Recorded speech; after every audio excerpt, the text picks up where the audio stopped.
Hello everyone, welcome back to Khmerue Teams Official Channel. I'm CHHUOY again, and in this video tutorial I will teach you how to add a password to your Microsoft Office Word document.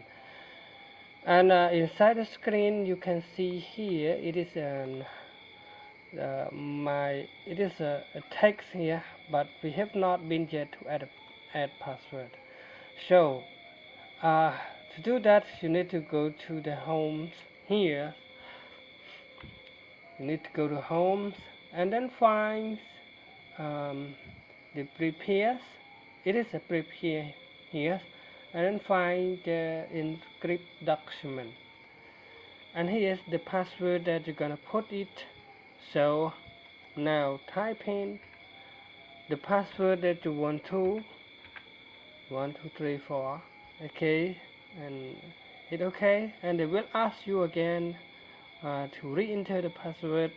Just go ahead and type 1 2 3 4, and it's all now. And then I'm gonna click save, and now I'm gonna quit. Okay, and now open up the Microsoft Office again, and here is the password. So you need to put the password to open the document.